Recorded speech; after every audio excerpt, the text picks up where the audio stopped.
पुंडलिक वरदा हरिविठ्ठल श्री ज्ञानदेव तुकाराम. नमस्कार मंडळी, अमृतबिंदू या आध्यात्मिक मराठी यूट्यूब चॅनलच्या शिवलीलामृत कथा याच्या दुसऱ्या भागामध्ये आपल्या सर्वांचे पुन्हा एकदा स्वागत आहे. कैलाशीचा देव भोळा चक्रवर्ती, कैलाशीचा देव भोळा चक्रवर्ती, पार्वतीचा पती योगीराज, पार्वतीचा पती योगीराज. तयाचिया पायात माझे दंडवत, तयाचिया पायात माझे दंडवत. घडो आणि प्रीत जडो नामी, घडो आणि प्रीत जडो नामी. कर्पूर गौरम करुणावतारम, संसार सारम भुजगेंद्रहारम. सदा वसंतं हृदयारविंदे, भवं भवानी सहितं नमामि. कैलासराना शिवचंद्रमोळीत, फणींद्र माथा मुकुटी धळाळीत. कारुण्य सिंधू भव दुःखहारीत, तुझवीन शंभो मज कोण तारीत. नमः पार्वती पते हर हर हर महादेव. ओम नमः शिवाय, ओम नमः शिवाय, ओम नमः शिवाय, ओम नमः शिवाय, ओम नमः शिवाय, ओम नमः शिवाय, ओम नमः शिवाय, ओम नमः शिवाय, ओम नमः शिवाय, ओम नमः शिवाय, ओम नमः शिवाय, ओम नमः शिवाय. मंडळी, कालपासून आपण शिवलीलामृत कथेला सुरुवात केलेली आहे. नैमिषारण्यामध्ये सूत मुनी शौनकादी सर्व श्रोत्यांना भगवान शंकरांच्या आणि शिवभक्तांच्या अवीट असणाऱ्या अशा गोड कथा सांगतात आणि त्याचा मराठी अनुवाद कवी श्रीधर स्वामींनी आपल्याला शिवलीलामृत या ग्रंथामधून फार सुंदर या कथा सांगितलेल्या आहेत. या शिवलीलामृत ग्रंथाच्या आधारे आपण ही कथा कथन करत आहोत. आजच्या दुसऱ्या दिवसाची कथा सांगत असताना सूत सांगतात की श्रोते हो, भगवान शंकर एक असं दैवत आहे की त्याचं नामस्मरण, त्याची पूजा, त्याचं ध्यान तुम्ही प्रेमानं केलं, आदरानं केलं तरी तितकंच फळ देतो. अगदी कळत न कळत जरी भगवंताचं नाम मुखाला आलं, कळत न कळत जरी भगवंताची पूजा घडली तरी तेवढंच फळ देतो. एवढंच नव्हे, चेष्टेच्या स्वरामध्ये, विनोदाच्या स्वरामध्ये, उपहासाच्या स्वरामध्ये, हेटाळणीच्या स्वरामध्ये जरी तुम्ही देवाचं नाव घेतलं आणि ते तुमच्या मुखाला जर आलं तरी त्याच्याकडेही परमात्मा ते नामस्मरण याच भूमिकेतनं बघून तितकंच फळ त्या नाम घेणाऱ्याला देत असतो. जसं अमृत कोणत्याही पद्धतीनं पिलं तर ते अमरच करतं जीवाला.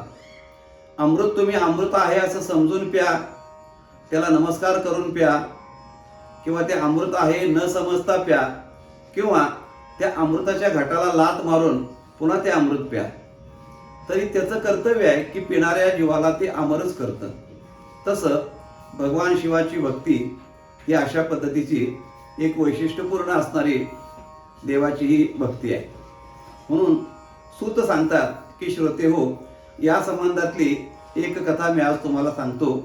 म्हणून सूतानी कथा सांगायला सुरुवात केलेली आहे.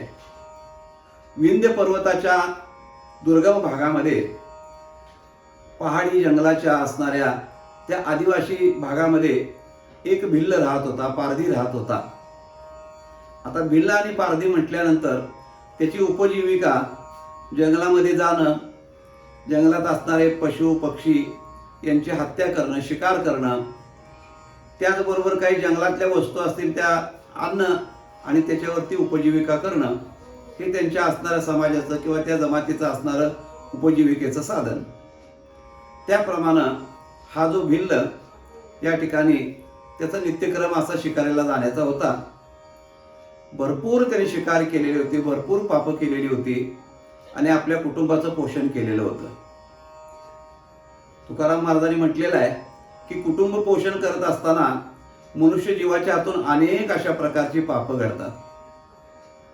तुकाराम महाराजांनी फार सुंदर सांगितलेलं आहे की मनुष्य कुटुंबाचं पोषण करत असताना काय करतो. नाही केला करविला परोपकार, नाही दया आली पीडता पर, करू नये तो केला व्यापार, वाहिला भार कुटुंबाचा, वाहिला भार कुटुंबाचा. महाराज म्हणतात हे देवा, माझे अपराध, माझी पाप, माझे दोष काय सांगावे तुझ्या पुढं. इतकं सगळं मी केलं की करू नये तो केला व्यापार, नाही दया आली पीडिता पर. कशा करता तर वाहिला भार कुटुंबाचा. कुटुंबाचं भरण पोषण करण्याकरता या सगळ्या अनैतिक गोष्टी जीव करत असतो. हे तर सुशिक्षित माणसाचं जर असं असेल तर त्या भिल्ल जमातीतल्या अशिक्षित अडाणी माणसाचा काय विचार करावा. त्याचा तो उपक्रमच होता, नित्यक्रम होता. त्याप्रमाणे वाघोर, फासे, धनुष्यबाण, आणखीन काही लागणारी शिकारीची सामुग्री घेऊन एक दिवशी तो पारधी शिकारी करता म्हणून अरण्यामध्ये जायला निघाला. जात असताना त्या दिवशी योगायोग असा की महाशिवरात्रीचा पर्वकाळ त्या दिवशी होता. शिवरात्री ही प्रत्येक महिन्याला येत असते वद्य चतुर्दशीला, परंतु महाशिवरात्री जी असते ती माघ महिन्यातली वद्य चतुर्दशी असते, तिला महाशिवरात्र असं म्हणतात. पण त्या पारध्याला, भिल्लाला त्याचं काय ज्ञान, काय नाही, ल्यावे खावे बरे असावे सदैव, एवढंच त्याचं जीवन. शिवरात्र काय, एकादशी काय, शिमगा काय, दिवाळी काय, सगळं त्याला एकच.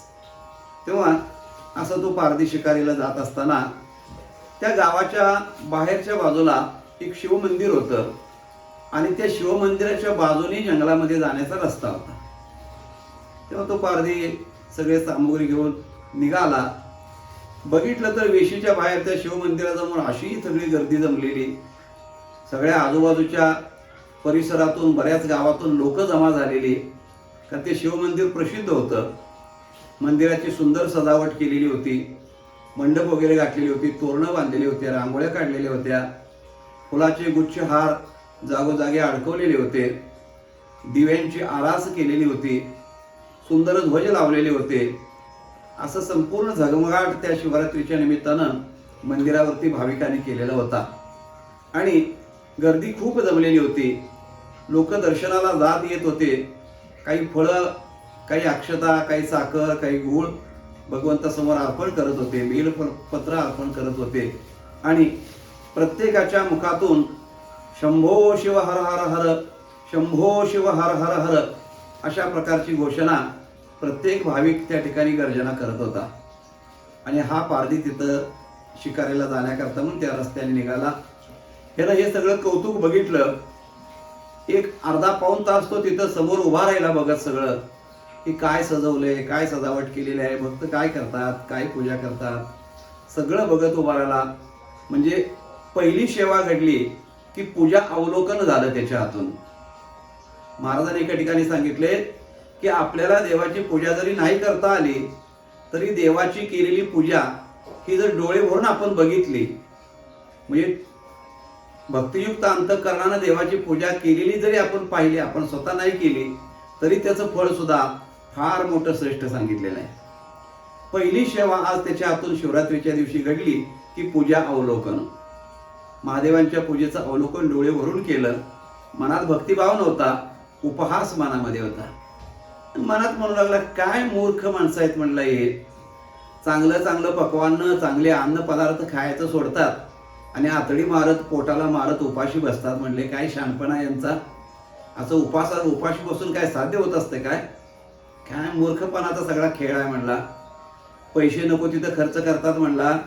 आपल्या बायका पोरांना वस्त्र, अलंकार, दागिने वगैरे घ्यावेत, चांगलं चांगलं कुटुंबासाठी काहीतरी करावं, ते सोडलं. हे कुठं पूजा कर, कुठं अन्नदान कर, कुठं दान धर्म कर.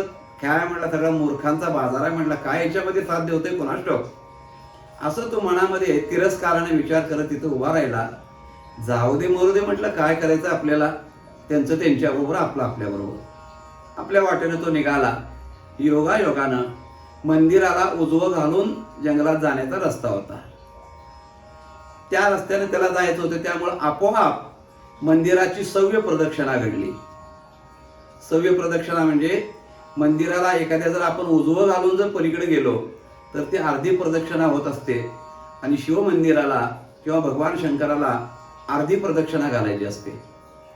पूर्ण प्रदक्षिणा शिवमंदिराला नाही आहे किंवा महादेवाला नाही आहे. योगायोगानं दुसरी सेवा त्याच्या हातून नकळत घडली, ती सव्य प्रदक्षिणा देवळाची. आणि तो जंगलामध्ये गेला, आणि हे सगळं बघितलेलं त्याच्या डोक्यात बसलेलंच होतं. ते पूजा उपचार, घोष गर्जना, आणि ते रस्त्याने आपलं मग शिव हर हर हर, शिव हर हर हर म्हणत चालला, उपरोधानं म्हणत चालला, टिंगल चेष्टा करण्याच्या भूमिकेतनं म्हणत चालला. म्हणून मनुष्यानं असा विचार करू नये की मी भजन करतोय, मी देवाचं नामस्मरण घेतोय, माझी कोण चेष्टा करतंय काय, माझी कोण टिंगल करतंय काय, असा विचार कधी करू नये.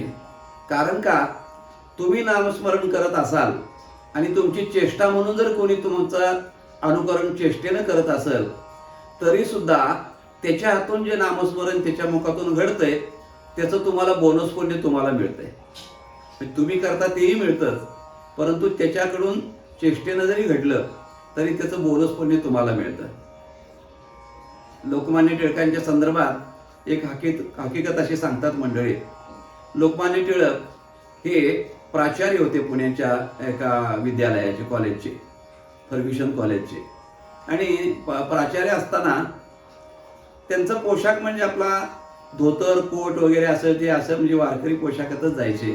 सूट पॅन्ट वगैरे असं जात नव्हते. त्यांना अभिमान होता स्वतःच्या धर्माचा, स्वतःच्या संप्रदायाचा. ते म्हणले मला कोण काय म्हणायचं ते म्हणू देत, पण मी आहे असा आहे. आणि त्या पोशाखात गेले की विद्यार्थी, तर कॉलेजची पोरं म्हणल्यानंतर आपल्याला माहिती आहे की सळसळचं रक्त असतं त्यांच्या अंगामध्ये. काय करतील काय नाही याचा काही नियम नसतो. त्या सरांची चेष्टा करायची. सर त्या ठिकाणी आले, कॉलेजवरती आले, वर्गात आले की सगळेजण म्हणायचे पुंडलिक वरदा हरी विठ्ठल श्री ज्ञानदेव तुकाराम. सगळा वर्ग एकदम जोरात घोषणा करायचा. आणि टिळक सर म्हणायचे धन्यवाद धन्यवाद, बसा खाली. पण टिळकांना राग येत नव्हता. एकाने विचारलं की सर, ही तुमची चेष्टा करतात तुमचे विद्यार्थी कॉलेजचे, तुम्हाला राग नाही का येतो? सर म्हटले मला राग यायचा तर संबंध बाजूलाच राहिला, परंतु मी कॉलेजवरती आल्यानंतर पुंडलिक वरदा हरी म्हणतात हे तर काय थोडं झालं. म्हटले हे माझ्याकरता म्हणले चांगली गोष्ट आहे, प्रगती आहे म्हणले त्यांची. चेष्टेनं काय म्हणणार, पण म्हणतात ना. तसं तो भिल्ल शिव हर हर शिव हर हर चेष्टेनं म्हणत चालला, जंगलामध्ये गेला. दिवसभर शिकारीचा शोध घेतला. काही शिकार त्याला त्या दिवशी मिळाले नाही, त्याच्या दुर्दैवानं किंवा सुदैवानं म्हणा. त्याचं पुण्य फळाला आलं ते सुदैव म्हणा, आणि उपाशी राहावं लागलं हे त्याचं लौकिक अर्थानं दुर्दैव म्हणा. शिकार मिळाली नाही. दिवसभर हिरला फिरला फिरला फिरला, दमला. रात्र झाली. आता म्हणली घरी तर कसं जायचं, पोराबाळांना खायला काही न घेता जर गेलो तर घरातले काय म्हणतील. म्हणून आज जायचंच नाही, म्हणलं जंगलातच थांबायचं. रात्री एखादं शिकार जर पाणी प्यायला जर जनावर आलं तर ते मारायचं, घेऊन जायचं एका तलावाच्या काठावरती. शोधलं आणखीन एक झाड, त्या झाडावरती जाऊन बसला. योगायोगानं ज्या झाडावर बसला ते झाड होतं बेलाचं, आणि त्याच्या फांद्या इतक्या मोठ्या वाढलेल्या होत्या. अवाढव्य पसरलेलं झाड होतं ते. तो ज्या फांदीवर बसला होता तिथून समोरच्या तलावातलं दृश्य त्याला नीट दिसत नव्हतं. कोण जनावर पाणी प्यायला येते का काय. रात्र झालेलीच होती, आणि मग ते जनावर समोर आलेलं पाणी प्यायला दिसावं म्हणून त्याने ते एका हातानं बेलाची पानं तोडत तोडत खाली टाकायला लागला. तो ते समोरचं दृश्य मोकळं व्हावं म्हणून. आणि ते टाकत असताना ओम नमः शिवाय शिव हर हर हर, ओम नमः शिवाय शिव हर हर अशी घोषणा करत तो टाकत होता. त्याच्या सुदैवानं जिथं तो बेल टाकत होता, ब्रह्मदेवाने स्थापन केलेलं जुनाट असं शिवलिंग त्या ठिकाणी होतं, दुर्लक्षित होतं. त्या लिंगावरती ती बेलाची पानं पडत होती. भगवान महादेवाला अतिशय आनंद होत होता की आज शिवरात्री आहे, या मानवानं उपवास केलेला आहे, पूर्ण दिवस उपवास घडलाय त्याला, आणि आता संध्याकाळच्या वेळेला माझी बेलानं पूजा करतो. त्या एक एक बेलपत्राबरोबर त्याच्या एक एक पापाचं निराकरण होत गेलं. आणि असं बराच वेळ झाल्यानंतर एक 9-9:30च्या दरम्यान एक हरणी पाणी पिण्याकरता त्या तलावावरती आली. त्याला आनंद झाला. त्या हरणीला बघितलं, जो बाण लावला धनुष्याला, बाण सोडणार तितक्यामध्ये मनुष्यवाणीनं ती हरणी बोलायला लागली. पूर्वीच्या काळामध्ये असं सांगतात की मनुष्यवाणी इतर प्राणी बोलू शकत होते, असं अनेक ग्रंथामध्ये वर्णन केलेलं आहे.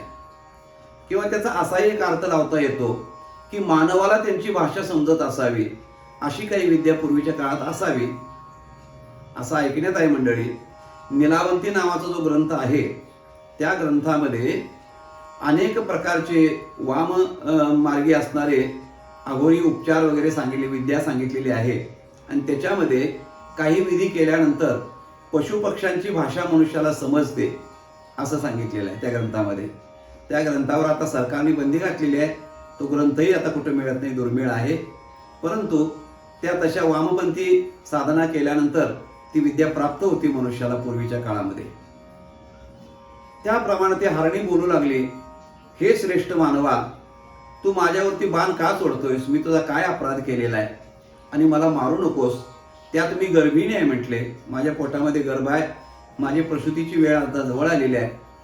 म्हणजे तू जर गर्भिणी असणाऱ्या एखाद्या स्त्रीला किंवा कोणत्याही पशुला जरी मारलं तरी फार मोठं पाप आहे. त्या हरणीनं त्याला पापाची व्याख्या सांगितली की एक गाडीवर सामान्य किडे मकोडे जर मारले तर एक बोकड मारल्याचं पाप लागतं. 100 बोकड जर मारले तर एक बैल मारल्याचं पाप लागतं. 100 बैलांची हत्या केली तर एक गोहत्येचं पाप लागतं. 100 गायी मारल्या तर एक ब्रह्महत्येचं पाप लागतं. 100 ब्राह्मण मारले तर एका स्त्री हत्येचं पाप लागतं. आणि 100 स्त्रिया मारल्या तर एक गरोदर स्त्री मारल्याचं पाप लागतं. असं सगळं धर्मशास्त्र ती बोलायला लागल्यानंतर हा चाट पडला. म्हणजे तू पशु असून इतकं धर्मशास्त्र बोलतेस? ती म्हटली की माझ्यावरती दया कर, मी घरी जाते, प्रसूत होते, बाळाला पिलाला माझ्या जन्म देऊन परत येते, मग माझा तू वध कर. तेव्हा त्यांनी सांगितलं, म्हणजे तुझा जीव वाचवण्याकरता तू ही युक्ती कशावरून करत नाही? तुला पळून जायचं असेल? नाही म्हटले, मी शपथ घेते. आणि तिनं अनेक प्रकारच्या पापाची शपथ घेतलेली आहे की मी जर परत नाही आले तुला दिलेल्या वचनाप्रमाणे तर कोणकोणती पापं मला लागतील. फार मोठं विस्तारानं वर्णन त्या कवीने केलेलं आहे ग्रंथामध्ये. आपण तो अध्याय वाचला तर आपल्या लक्षात येईल की कोणकोणती पापं सांगितलेली आहेत. त्याच्यामध्ये फार पापांचं वर्णन केलेलं आहे. आता ते विस्ताराअभावी मी इथं सांगू शकत नाही. तेव्हा त्याला तिची दया आली. जा म्हटले, तू घरी जाऊन तुझं कार्य पूर्ण करून ये. ती निघून गेली, पाणी पिलं, धन्यवाद दिले त्याला.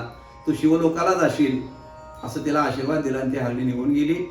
त्याचप्रमाणे दुसरी एक त्या ठिकाणी हरणी आली. आणि ती हरणी आल्यानंतर तिलाही बाण लावत असताना ती म्हटली, मला वध करू नकोस, कारण का माझी लहान पिलं घरामध्ये आहेत, त्यांना दूध पाजून मी येते आणि मग खुशाल हवं तर तुम्हाला मार.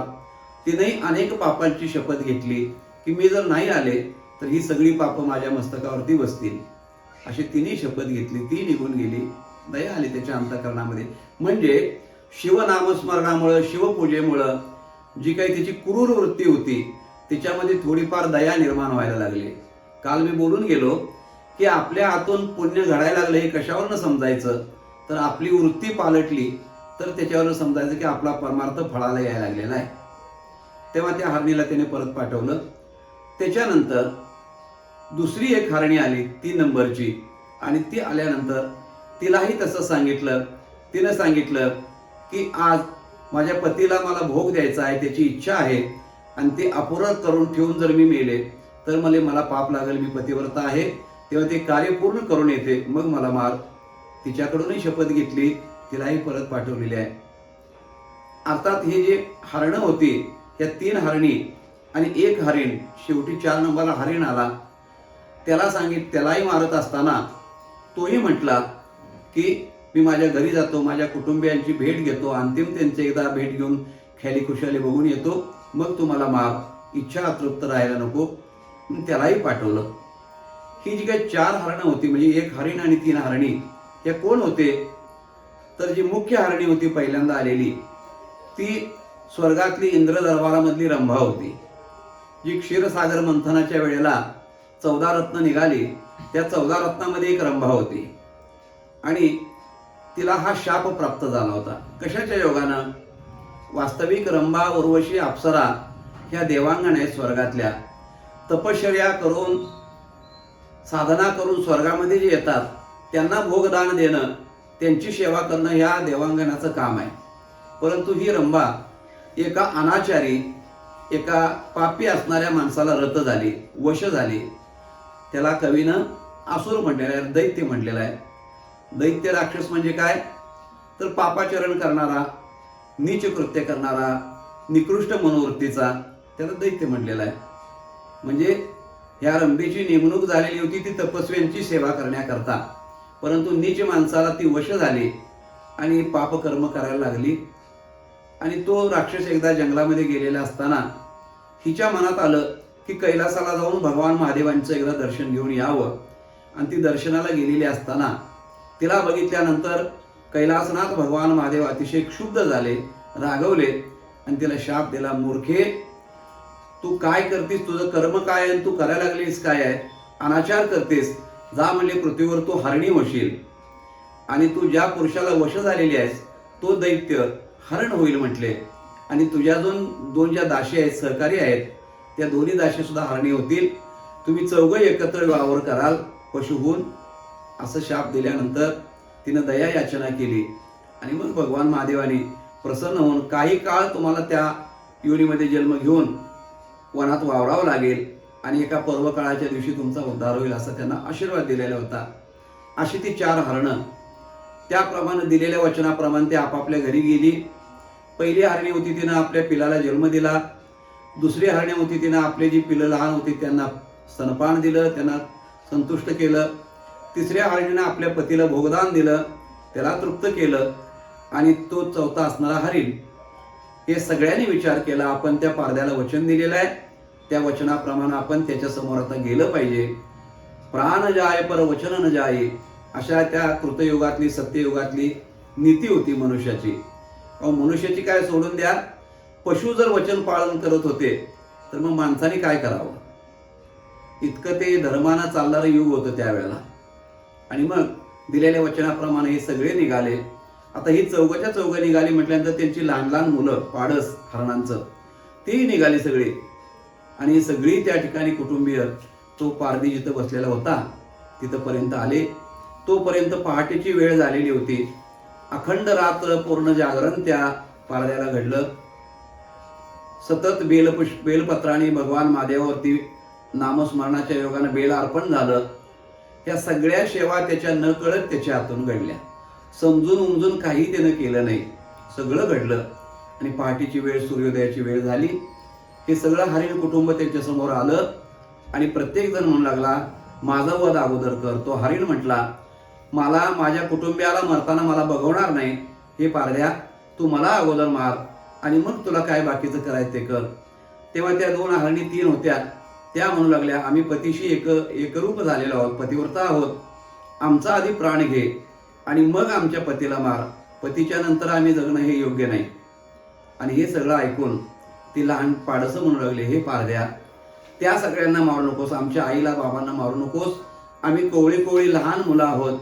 आमचं मांस अतिशय गोड लागतंय, चांगला असेल, तुझ्या कुटुंबियाला आवडेल, तो आमचाच वध कर आणि त्यांना सोडून दे.